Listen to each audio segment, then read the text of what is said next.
Hello and welcome back to Experience the Land of Jesus. Last week we were speaking of northern Israel, specifically in the land of Galilee. Really beautiful area on the coast. And go ahead. What else? Agricultural area. A lot of small kibbutzes. All around a kibbutz is a small agricultural community. People kind of come together, they live together, they share their crops, they share their income, they share everything. But once again, Galilee is a very beautiful region, agriculture all over the place. Last week we talked about Tiberias, which is the major city that sits on the Sea of Galilee. Tiberias is about 45,000 people, predominantly Jewish. It is an academic area. It's where the Mishnah, or the Jewish laws have been written. So a lot of Hasidic Jews. Very safe area. We allow our kids to kind of run freely throughout Tiberias. Yeah. Resort area. There was boating, jet skis, just a lot going on. Yeah, some good eating going on there. And but we didn't tell you last week, but if you're sitting on the coast, so if you're sitting on the western coast of the Sea of Galilee, and you look to the eastern coast, that is considered the other side. So remember back in the times of Jesus, the other side is where Jesus drove the demons out of the pigs and the swine went over into the Sea of Galilee and drowned. On the western side of the Sea of Galilee, it was considered to be civilized. It was considered to be the religious side. The other side was considered pagan. Today, there's a road that's over there. There's several different resorts, several different restaurants. We had dinner over there one night, and it's absolutely gorgeous over there really as pretty. well. Yeah. And it's great because now you can look over at the Sea of Galilee and see Capernaum and Tiberias and just a different aspect of it. Really beautiful. Beautiful, it is. And so now we're going to head south. So we're going to leave the Galilee region. We're going to follow the Jordan River a little bit and head about 10, 12 miles south. And we are going to come to a city called Beit She'an. Now, Beit She'an is the largest archaeological site in Israel. There's no record of Jesus ever going to Beit She'an, but Beit She'an is where Saul and Jonathan were hung from the city walls in 1 Samuel chapter 3. It wasn't too far away on Mount Gilboa that the Israelites lost a battle with the Philistines. And King Saul, Israel's first king, and his son, actually all of his sons, including Jonathan, which was very close friends with David, perished in that war or in that battle. The Philistines took Saul and Jonathan, and in order to dishonor them, they hung their bodies from the walls of Beit She'an. It was later on that King David, David at that point, heard this, and he took a band of men, snuck into Beit She'an, took the bodies of Saul and his friend Jonathan, and gave them a proper burial.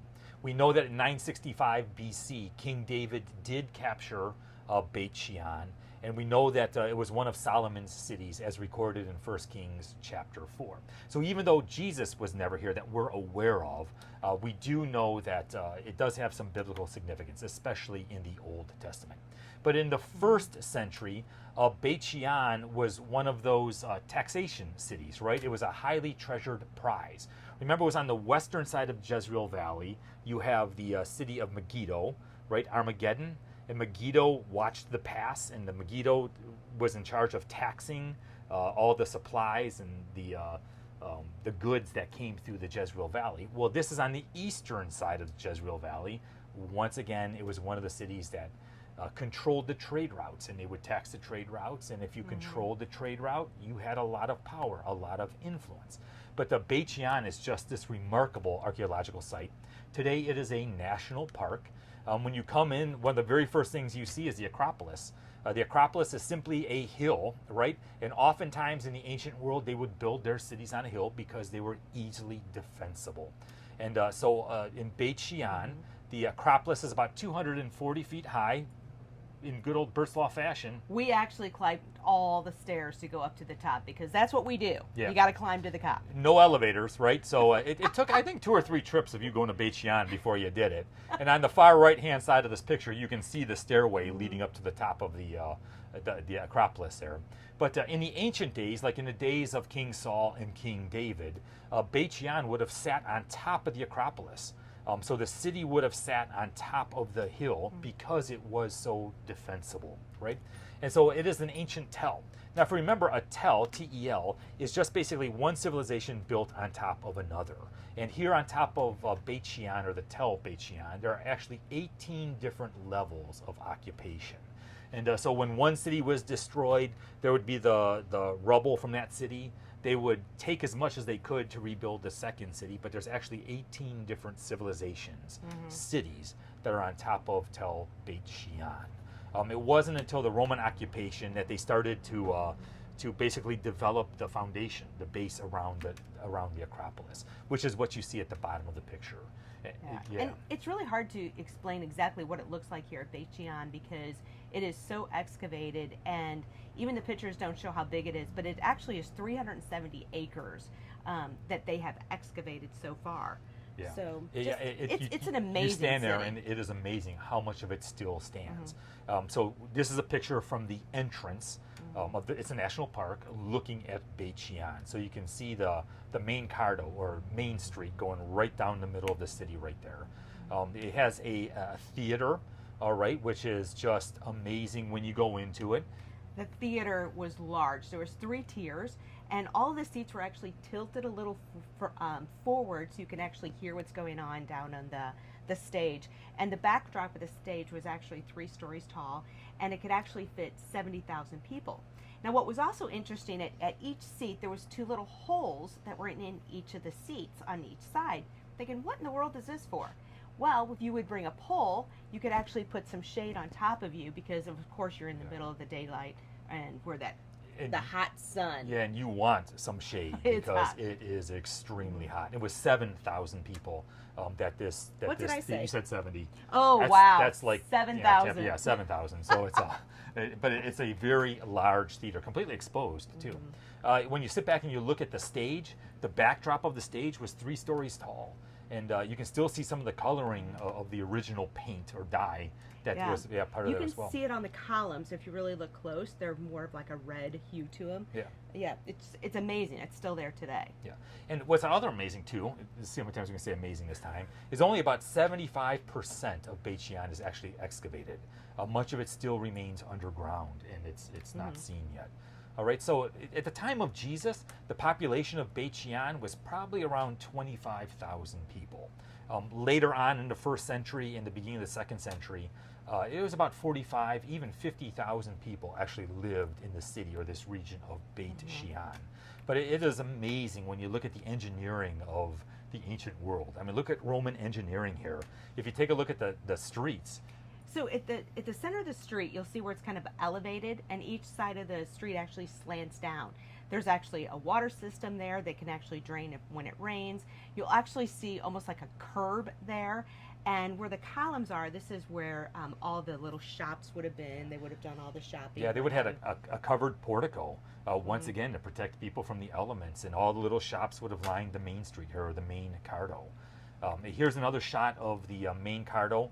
Wait, talk about the water system. Oh, yeah. So, I mean, not only did they have a sewer system, they also had a fresh water system that they would pipe water in for the people to use. And it was underground. So, I mean, once again, just the engineering in the ancient world was amazing, and the things that they thought of. Here's that shot from the entrance looking down the main street again, the main cardo, with the Acropolis in the back. Now, the Acropolis later on was used as places of worship. It was a temple for Zeus when the Romans, the Greeks were there. At other points, it was actually the Egyptians settled here for a while as well, and it was a place of worship for the Egyptians. When the Muslims took over, it became a mosque. When Constantine, the first Christian emperor of Rome, took over, it became a Christian church. And so now, still, the ruins are up there, but on top of the Acropolis was always a place of worship. Here's a picture after I made her climb up the stairs. This is a picture looking down into Beit She'an from the Acropolis. And once again, just the architecture and the beauty of Beit She'an is it's awe-taking is what it is. I mean, I love this picture here. Go ahead, and can you guess what this is a picture of? So it's me and the girls, and I'm reading a magazine because that's usually what you do. But what do you think? Where do you think we are? So it actually is a bathroom. And as you'll see, they've got the 2 stones that are sticking out, and they actually kind of have indents to make it for a comfortable place to sit. And then every hour it would change. So the first hour would be the women could go in, and the next hour the men. And underneath it is almost like a moving water trough. Yeah, a trough. Yeah. That keeps the water moving and keeps it as clean as possible. But just Very As you interesting. can tell, there's absolutely no privacy, right? Cheek up against cheek, and people would sit there and talk, and yeah, not the way it is today. But it was amazing. When you first see it, you're going, you got to be kidding me. I mean, they have public bathrooms. Also, they have a full gymnasium, places for people to work out and socialize. This is a picture of a steam room. You can see all the little foundations there at the bottom, and there would have been a floor built on top of that. And at points, too, they would even put water in there, so it could be a heated pool. But so they have water in there, or they would make it into a steam room. And once again, it was a place to socialize, a place to talk and debate, relax. And how they basically worked it was on the outside of the wall of the steam room, they would have had these giant fire pits. They would have had servants, keeping the fire going. The hot air would be piped in underneath the floor. And that's what you see. So the floor sat on top of those pillars, and the rising heat would have kept it warm. And once again, just amazing. Just outside of this excavated city, it's actually about a quarter of a mile away from the excavated site right now, is a Roman amphitheater. Once again, the amphitheater seats about 6,000 people. It was used for sporting events, horse riding events, all that kind of good stuff. But it was also used at Beit She'an for the martyring of Christians. Christians were put to death during the reign of Nero.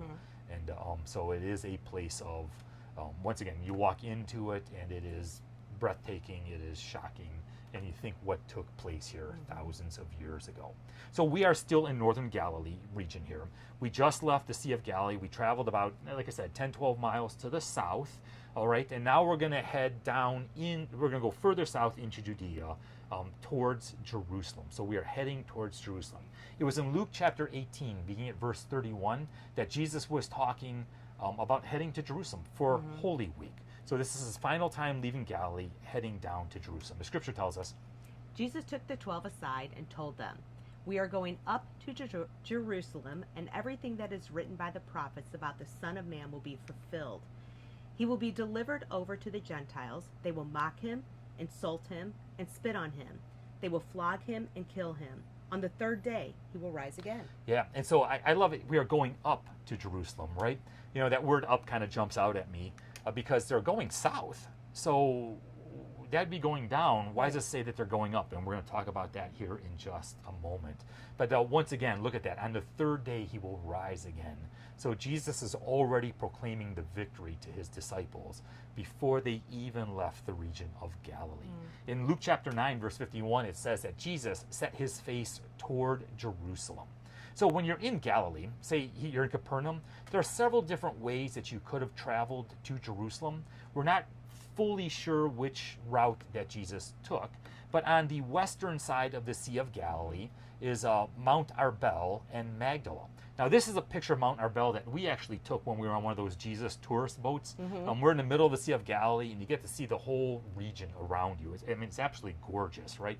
And so I took this picture of Mount Arbel.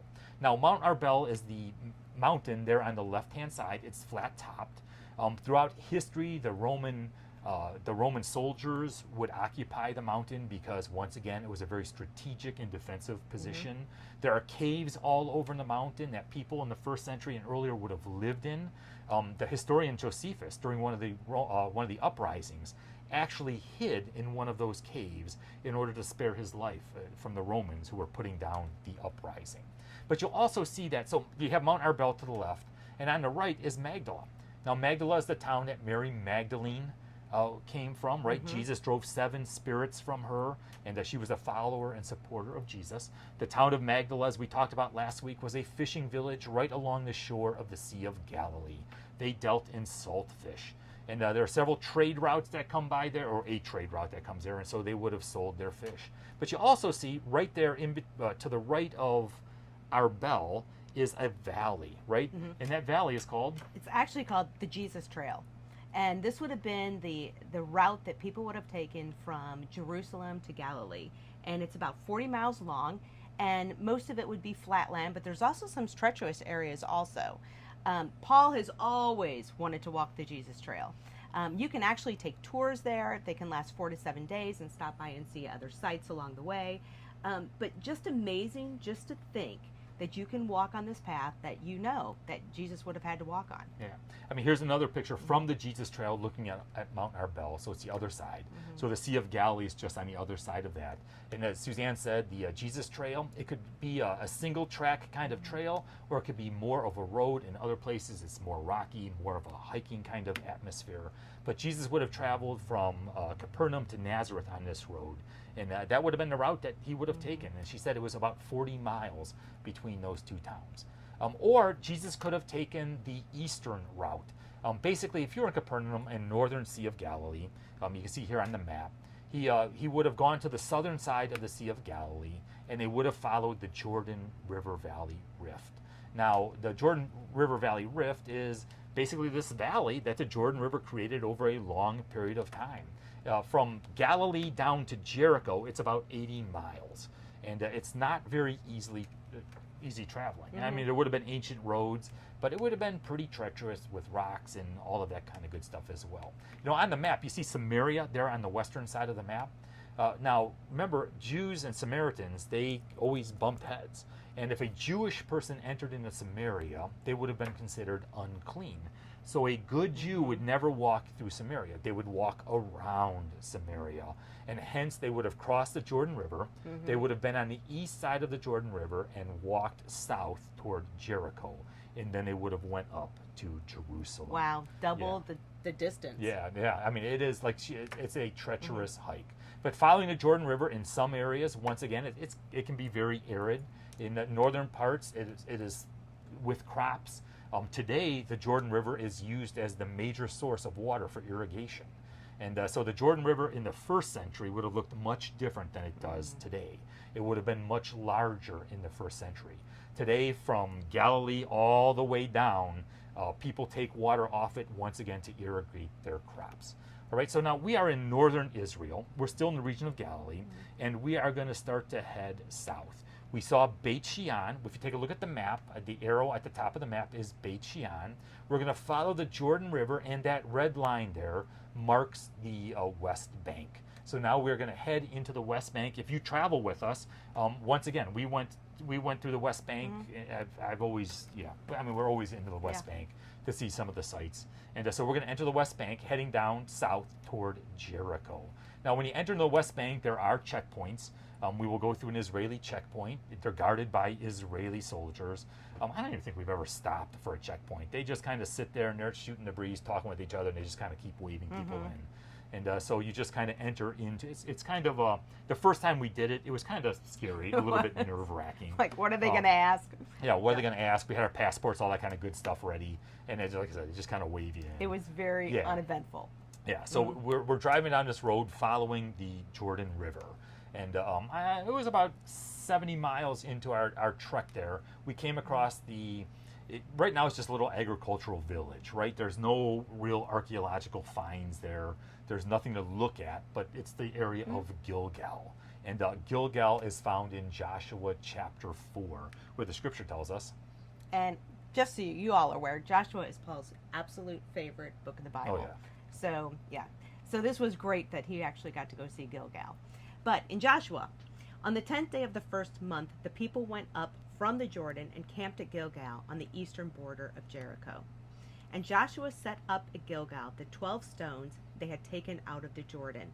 He said to the Israelites, "In the future, when your descendants ask their parents, 'What do these stones mean?' tell them, 'Israel crossed the Jordan on dry ground. For the Lord your God dried the Jordan before you until you had crossed over. The Lord your God did to the Jordan what he had done to the Red Sea when he dried it up before us until we had crossed over.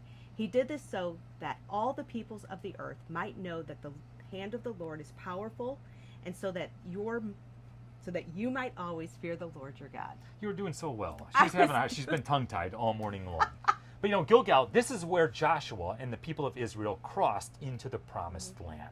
And God performed a mighty miracle. Just as he dried up the Red Sea, he dried up the Jordan River as well. Now, once again, when Joshua crossed, it was at flood stage, and the Jordan River would have been much larger just because it's not being drained agriculturally. And so, once again, it was a mighty miracle. And the Lord told Joshua, take 12 stones from the middle of the river, and you set them up, okay? And they would set the 12 stones up like as a pillar to remind people the 12 stones, the 12 tribes of Israel, and it was to remember what God had done. And so in future generations, they could look back and they could recall the story of God's faithfulness and how God delivered them and brought them into the promised land. And so the nation of Israel, they camped in this region of Gilgal, and there have been some archaeological finds from the people of Israel, and they waited and prepared until they attacked Jericho, which is just to the south. All right, but if you follow the Jordan River from Gilgal, I'm not really sure how many miles again. Once again, it's probably going to be 5-6 miles. You're going to come to Qasr el-Yahud. And Qasr el-Yahud is the baptismal site of Jesus. Now, if you remember, at the southern base of the Sea of Galilee, we talked about the traditional baptismal site of Jesus. Tourist trap, right? It was not the baptismal site of Jesus. Historically, the Jordan River was a demilitarized zone, which means it was landmined. People could not go in near the Jordan River because it was the buffer zone between Jordan and Israel. And they would have military troops there. It was landmined. There were artillery, artillery spots there and everything else. Well, I mean, Jordan and Israel, they get along great now, and so it's no longer a military zone. But for decades and decades, it was. And so they had the traditional baptismal site of Jesus. Well, now when you go south by Jericho is the baptismal site of Jesus. Christians have been worshiping on this site since the 1st century. Constantine and the mom had recognized this place, and they had built churches. And so there's those Byzantine churches that are there. Remember, when you see a Byzantine church, which were built in the 300s, it normally is archaeologically significant. And there are churches all around this region here, both on the Israeli side and on the Jordanian side. So this is the baptismal site of Jesus. This is where John the Baptist would have been out preaching and teaching and baptizing people. Now remember, John the Baptist, he wasn't some goofball who was out in the middle of nowhere baptizing people. He would have been on one of the trade routes, right? And so this is the region of one of those areas where people would have been crossing the Jordan River. And so people from all around the region would have come. Today, it is pretty built up. And you see some pictures of it. I mean, it is packed today. The first time we went, there was like nobody there. But I think it had just opened. Right? It did, yeah. I mean, we saw the site, and we drove down this dirt road, and there were signs on both sides of the dirt road: danger, landmines, do not cross this. And it was a dirt road. Now it is completely developed. There are there's guard gates there and everything else, and it is a lot of people there at the baptismal site, which is both exciting and kind of disappointing at times as well. The last time we were there, I don't know who it was. Some VIP was there from, I think it was from one of the Coptic churches. And I mean, the place was packed. It was packed. But there's a lot of Christians from all around the world that will come here and are baptized here in this region as well. The scripture tells us in Matthew chapter 3. Then Jesus came from Galilee to the Jordan to be baptized by John. But John tried to deter him, saying, I need to be baptized by you, and do you come to me? Jesus replied, Let it be so now. It is proper for us to do this to fulfill all righteousness. Then John consented. As soon as Jesus was baptized, he went out of the water. At that moment, heaven was opened, and he saw the Spirit of God descending like a dove and alighting on him. And a voice from heaven said, This is my Son, whom I love. With him I am well pleased. And so the region that Jesus was baptized. So just to the west of Qasr el-Yahud, the baptismal site of Jesus, is sunny Jericho. Now, Jericho, it's a very arid, a very desert-like region. Arid.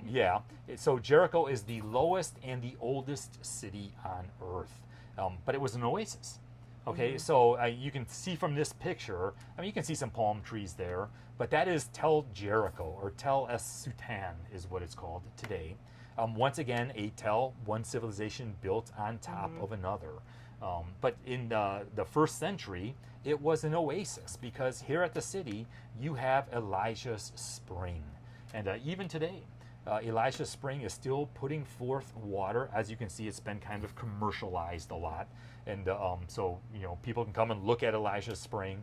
But you can walk away from the touristy areas, and you'll see basically Elijah's spring piping water, and it's piping water to some of the different crops and some of the different areas around Jericho.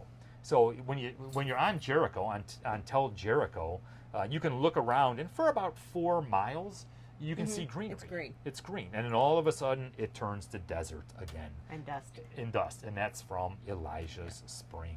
But I do remember when we were there, and we actually had a tour guide show us around a little bit. Yeah. And very, very dusty, just very barren and what have you. And I remember something that he said that we still use today.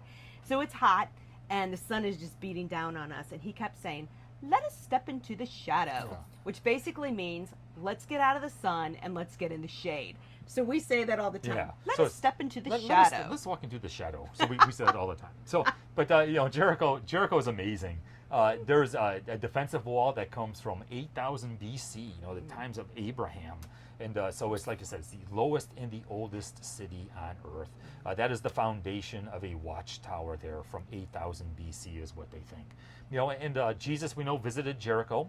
He would have stopped over in Jericho to replenish their supplies, to get ready to go up to Jerusalem, right? And so in Jericho, I mean, Jesus was there. And so several different miracles took place in Jericho. Jesus had an appointment with, remember wee little Zacchaeus? We it's all know Luke the chapter song. 19, yep. Jesus entered Jericho and was passing through. A man was there by the name of Zacchaeus. He was a chief tax collector and was wealthy. He wanted to see who Jesus was, but because he was short, he could not see over the crowd. So he ran ahead and climbed a sycamore fig tree to see him, since Jesus was coming that way. When Jesus reached the spot, he looked up and said to him, Zacchaeus, come down immediately. I must stay at your house today. So he came down at once and welcomed him gladly. All the people saw this and began to mutter, he has gone to be with the guest of a sinner? But Zacchaeus stood up and said to the Lord, Look, Lord, here and now I give half of all my possessions to the poor. And if I have cheated anybody out of anything, I will pay back 4 times the amount. Jesus said to him, Today salvation has come to this house, because this man too is a son of Abraham. For the Son of Man came to seek and to save the lost. Yeah, and so miracles were performed. Zacchaeus, a chief tax collector. Remember, Matthew was a tax collector? Zacchaeus was a chief tax collector, which means he had this pyramid scheme going, right? He had all these little tax collectors who worked underneath him. So he climbed the corporate ladder. He was a big shot. He was extremely wealthy. And here in Jericho, Zacchaeus comes to faith. We know that Jesus had an appointment with blind beggar Bartimaeus and with maybe one of his friends. It's in Matthew chapter 20. And Jesus and his disciples were leaving Jericho. A large crowd followed him. 2 blind men were sitting by the roadside. And when they heard that Jesus was going by, they shouted, Lord, Son of David, have mercy on us. The crowd rebuked them and told them to be quiet, but they shouted all the louder, Lord, Son of David, have mercy on us. Jesus stopped and called them. What do you want me to do for you? He asked.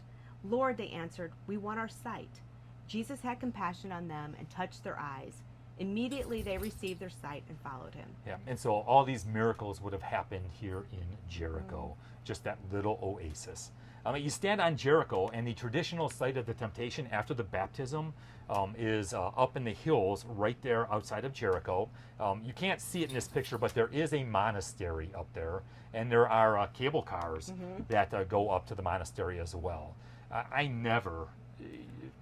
been here, I can't remember how many times, but I never went up to Jericho or up to the monastery.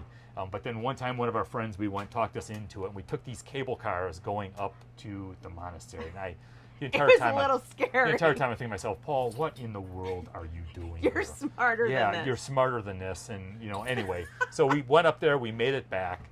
very monastery up there. I can't tell you a whole lot about it because I just don't remember. Yeah. But it was interesting. But Jesus went up. So when Jesus said, let us go up to Jerusalem, he meant it quite literally. Jericho was 825 feet below sea level, and Jerusalem sat 2,550 feet above sea level. And so you see, Jericho was that oasis where people could resupply for this long hike up to Jerusalem. And the road to Jerusalem is usually pretty desolate. It was called the Way of Adumin. Adumin means blood. And back in the first century, it would have been desolate for the most part. And oftentimes, you'd get mugged on that road. And this is the road that when Jesus told the parable of the Good Samaritan that he was referring to. The Good Samaritan or the traveler was mugged on this road. During times of the feast, like here, Jesus is going up to Jerusalem for the Passover, right? It would have been packed with people. So all these pilgrims from all around the region would have been walking up this road heading for Jerusalem. They would have been singing songs of ascent. The songs of ascent are Psalm 120 to Psalm 134. And so they would have been singing these songs of ascent as they traveled up to Jerusalem. Today, there's a modern day road that follows the ancient road. You can see the ancient road as you're traveling up to the right of it. And much easier traveling today than it would have been in the first century. But it's interesting because as you travel up the up this road going to Jerusalem, you'll see Bedouin all over the place. And they're basically gypsies, and they move from one place to another, and they usually are sheep herders. You'll see camels outside of their dwelling places. Usually families will be living together, and they'll try to sell their wares and what have you. And then I actually was able to ride a camel. Very cool, very bumpy. The way that they move and what have you, but really, what a great experience. Yeah, more than just ride a camel. She was kissed by a camel too. But the Bedouin, actually, the country of Israel allows the Bedouin. They're allowed to move, and they're out in these kind of desert kind of places. And as Suzanne said, they're basically shepherds. You'll see the shepherds out there, and they'll have a mule, and they'll have some camels, and they'll have all their sheep and goats, and that kind of stuff as well. And they just kind of move around. So we come up this road to Jerusalem, and for me it always shocks me because I don't think we're there yet. And we come around this curve, and all of a sudden there you see it. There is the old city of Jerusalem, and we're going to delve into the city of Jerusalem next week. You know what? Every time I see the city of Jerusalem, I see the walls, it chokes me up. I just love Jerusalem. And so we come around the corner, and there you see the old city of Jerusalem. And so join us next week as we begin to peek into all the different sites in the city of Jerusalem. Hey, you have a great day. God bless, live love, and thank you for joining us.